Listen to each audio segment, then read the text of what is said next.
सभी को जय जिनेन्द्र। नमो अरिहंताणं नमो सिद्धाणं नमो आयरियाणं नमो वज्रायाणं नमो लोहे सवसाहुणं। जय बोलिए देवादिदेव एकदरशी आदिनाथ भगवान की। जय बोलिए देवादिदेव एकदरशी महावीर भगवान की। जय बोलो संत शिरोमणि आचार्य भगवंत गुरुवर विद्यासागर जी महाराज की। परम पूज्य निर्यापक श्रवण मुनि पुंगव सुधा सागर जी महाराज की। पूर्व की कक्षाओं में हमने पाप, कसाय, सप्तव्यसन और मूल गुण आदि के बारे में पढ़ा था। आज की हम इस कक्षा में, जो पूर्व की कक्षा में हम भगवान आदिनाथ के बारे में चर्चा की थी, तो हमने जाना था भगवान आदिनाथ के 101 पुत्र थे। कितने पुत्र थे? 101। और 2 उनकी पुत्रियां थी। कुल मिलाकर के 103 संतानें थी, जिनमें से भरत और बाहुबली 2 उनके मुख्य पुत्र हुए हैं। आदिनाथ भगवान के 2 मुख्य पुत्र कौन से हैं? भरत और बाहुबली। तो आज हम भरत और बाहुबली के बारे में पढ़ने वाले हैं। जो देवादिदेव प्रथम तीर्थंकर आदिनाथ भगवान थे, तो उनके भरत और बाहुबली सहित 101 पुत्र थे। कितने पुत्र थे? 101। और 2 पुत्रियां थी, ब्राह्मी और सुंदरी। ठीक है। इन दोनों पुत्रियों ने आरिका पद को धारण कर लिया, अर्थात दोनों पुत्रियां उनकी माता जी बन गई। और आदिनाथ भगवान ने भी फिर बाद में दीक्षा ले ली थी, और दीक्षा लेकर के वो मुनि बन गए।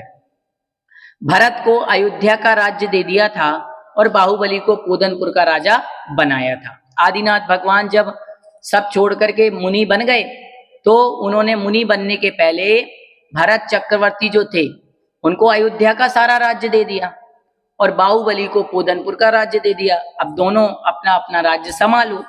एक दिन भरत चक्रवर्ती 6 खंड की दिग्विजय की यात्रा करके लौट रहे थे। मतलब जो चक्रवर्ती होता है वो सभी राजाओं को अपने अधीन कर लेता है, सभी राजाओं को उसका ऑर्डर मानना पड़ता है। जैसे देश का जो प्रधानमंत्री होता है, जितने भी स्टेट के जो मुख्यमंत्री होते हैं, वो उसके आगे क्या होते हैं? झुक जाते हैं। सभी को उसकी बात माननी पड़ती है। उसी प्रकार से जो चक्रवर्ती होता है, सभी को उसके अधीन होना पड़ता है। पर जो उसका चक्र रत्न था, वो अयोध्या नगरी में प्रवेश नहीं कर रहा था। जो चक्र होता है, वो चक्र उनका अयोध्या नगरी के बाहर रुक गया। तो सभी मंत्रियों ने जानकारी लगाई, तो पता चला कि अभी जो भरत चक्रवर्ती हैं, वो पूरी रूप से जीते नहीं हैं, क्योंकि बाहुबली ने अभी उनका राज्य कबूल नहीं किया। बाहुबली कहते हैं, मैं तो अपना राज्य अलग कर रहा हूं, मुझे कोई मतलब नहीं है। भरत चक्रवर्ती ने सोचा कि बाहुबली को भी अपने अधीन करना पड़ेगा।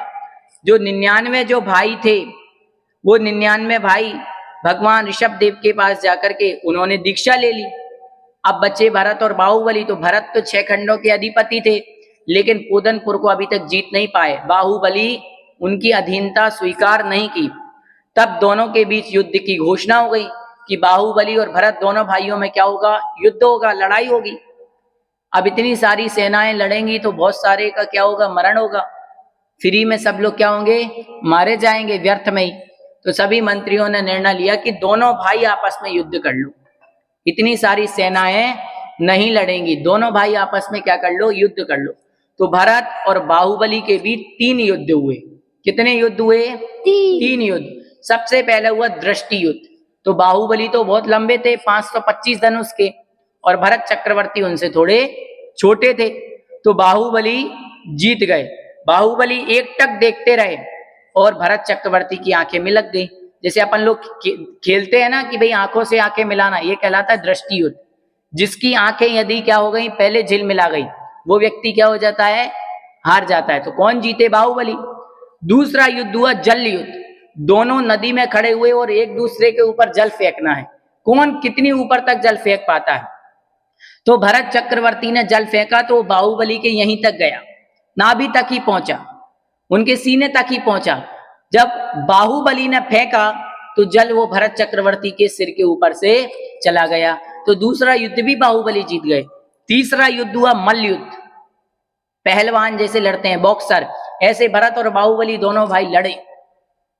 बाहुबली ने भरत को दोनों हाथों से ऊपर उठा लिया और जमीन में वापस से रख दिया। उस युद्ध में भी कौन जीत गए? बाहुबली जीत गए। तीनों युद्ध बाहुबली जीते, क्योंकि भरत चक्रवर्ती का जो शरीर था उनकी अवगाहना थी 500 धनुष और बाहुबली भगवान के शरीर की अवगाहना थी 525 धनुष। इस प्रकार से भरत चक्रवर्ती तीनों युद्ध हार गए और बाहुबली जीत गए। अब भरत चक्रवर्ती क्रोधित हो गए, उन्हें बहुत गुस्सा आ गया कि अब तो मैं हार ही गया हूं। तो उन्होंने क्रोध में आकर के जो चक्र रत्न, सबसे बड़ी पावर होती है चक्र। कौन सी होती है सबसे बड़ी पावर? चक्र। चक्र कभी फेल नहीं होता चक्रवर्ती का। यदि वो किसी के ऊपर चला देवे तो फिर उस व्यक्ति का मरना क्या है? निश्चित है, पक्का है। तो उसने गुस्से में आकर के, क्रोध में आकर के चक्र चला दिया। लेकिन जो अपने कुल के होते हैं, अपनी फैमिली के होते हैं, उनके ऊपर चक्र कभी असर नहीं करता। तो बाहुबली की वो परिक्रमा करके चक्र क्या हो गया? वापिस आ गया। फिर भरत चक्रवर्ती बाहुबली के सामने झुक गए, उनके अनुनय विनय करने लगे। बाहुबली के मन में आया कि देखो भगवान, भाई भाई से लड़ रहे, किसके पीछे? इस धन संपत्ति के पीछे, इस राज्य के पीछे। मेरे भाई ने मेरे ऊपर चक्र चला दिया, मात्र इस धन रुपया पैसों के लिए, इस राज्य के लिए। उनके मन में वैराग्य आया और उन्होंने सारा राज्य किसको दे दिया? भरत को दे दिया। जीत गए, वो बाहुबली जीत गए और जीतने के बाद भी उन्होंने सारा राज्य किसको दे दिया? भरत को दे दिया। और स्वयं सारे कपड़े उतार करके पर्वत पे, कैलाश पर्वत पे जाकर के उन्होंने दीक्षा ले ली और दीक्षा लेकर के तपस्या करने के लिए वो क्या हो गए? खड़े हो गए। और इतना सब कुछ देख करके भरत चक्रवर्ती ने राज्य ले लिया और राज करने लगा। बाहुबली ने 1 वर्ष का योग लगाया। 1 वर्ष तक वो अपनी तपस्या में खड़े रहे, न हिले न डुले, न हार पानी, कुछ नहीं। 1 वर्ष में उनके शरीर के ऊपर कितनी सारी बेलें चढ़ गई। वृक्ष होते हैं ना जो, वो उनके हाथों पे बेलें चढ़ गई, उनके पैरों पे बेलें चढ़ गई। और तो और पक्षियों ने आकर के उनके बालों में घोंसले बना लिए। और जो सर्प होते हैं उनके पैरों में उनने बामी बना ली, अपने घर बना लिए। अब बताओ, बाहुबली भगवान लेकिन तपस्या से हिले नहीं। कितने सारी आंधी आई, तूफान आई, बारिश हुई, ऐसे जंगली खतरनाक खतरनाक जानवर रहे, सब आवाजें करते रहे, डराते रहे, पर बाहुबली भगवान डिगे नहीं, अपनी तपस्या में 1 साल तक लीन रहे। बाहुबली भगवान ने कर्मों को नष्ट किया और कर्मों को नष्ट करके बाहुबली भगवान मोक्ष चले गए। भरत चक्रवर्ती ने भी भगवान के, बाहुबली के चरणों में आकर के प्रायश्चित कर लिया और उन्होंने भी सब कुछ छोड़ छाड़ करके, दीक्षा लेकर के उन्होंने भी, भरत चक्रवर्ती ने भी मोक्ष को प्राप्त कर लिया। बाहुबली भगवान की आज विश्व में सबसे जो ऐतिहासिक प्रतिमा है वो श्रवणबेल गोला, जिसे हम कहते हैं गोमटेश बाहुबली। 57 फुट, कितने फुट की प्रतिमा है? 57 फुट की, जो आपकी पुस्तक में आप लोग देख रहे हो 29 नंबर पेज पर बनी हुई है। यही है गोमटेश बाहुबली की सुंदर प्रतिमा, जिसे राजा चामुंडराय, जो मंत्री चामुंडराय थे, उन्होंने इस प्रतिमा को क्या किया था? बनवाया था। तो भरत चक्रवर्ती भी मोक्ष चले गए और बाहुबली भगवान भी मोक्ष चले गए। अब आपको याद रखना है, आदिनाथ और बाहुबली भगवान के पिता का नाम क्या था? आदिनाथ। मतलब बाहुबली और भरत के पिता का नाम क्या था? आदिनाथ। और आदिनाथ भगवान के पिता का नाम क्या था? नाभिराय। और जो मरु देवी थी वो आदिनाथ भगवान की माता थी, और जो सुनंदा थी वो बाहुबली भगवान की माता थी। बाहुबली भगवान की माता का नाम था सुनंदा और बाहुबली भगवान के पिता का नाम था आदिनाथ। ये हमारे लिए याद रखना चाहिए।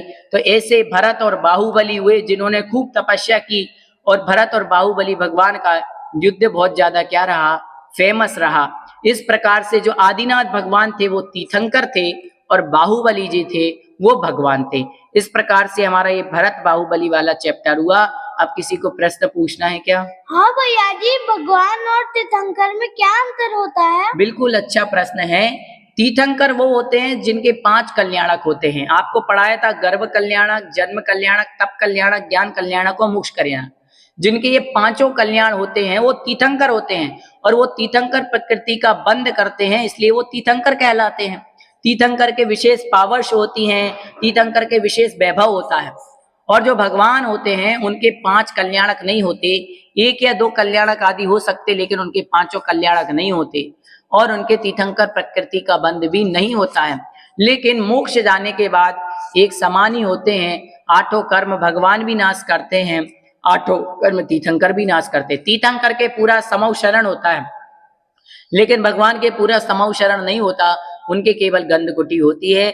इस प्रकार से तीर्थंकर और भगवान में अंतर हुआ। किसी की और जिज्ञासा? हाँ भैया जी, बाहुबली भगवान की प्रतिमा की पहचान कैसे होती है? बिल्कुल अच्छा प्रश्न है। जो 24 तीर्थंकर भगवान होते हैं उनके तो चिन्ह होते हैं, लेकिन जो बाहुबली भगवान हैं उनकी प्रतिमा की एक ही पहचान है कि खड़गासन में उनकी अधिकांश प्रतिमाएं होती हैं और उनके शरीर पर बेलें लटकी हुई आपको दिखाई देंगी। आप अपनी पुस्तक में देखिए, बाहुबली भगवान के पैरों पर और हाथों पर आपको बेलें दिखाई देंगी। इससे बाहुबली भगवान की पहचान होती है। और जो भरत भगवान थे, कई बार भरत चक्रवर्ती के नाम से ही हमारे देश का नाम भारत पड़ा है, इसलिए उनकी प्रतिमा के नीचे भारत का चिन्ह बना रहता है, जिससे पहचान होती है कि ये भरत भगवान की प्रतिमा है। बाकी इनके कोई विशेष चिन्ह नहीं है, मात्र इनसे ही पहचाना जाता है। इस प्रकार से हमारे भरत बाहुबली वाला पाठ हुआ। आज की हम क्लास में इतना ही पढ़ेंगे, आगे हम दूसरी क्लास में और पढ़ेंगे। सभी के लिए जय जिनेंद्र।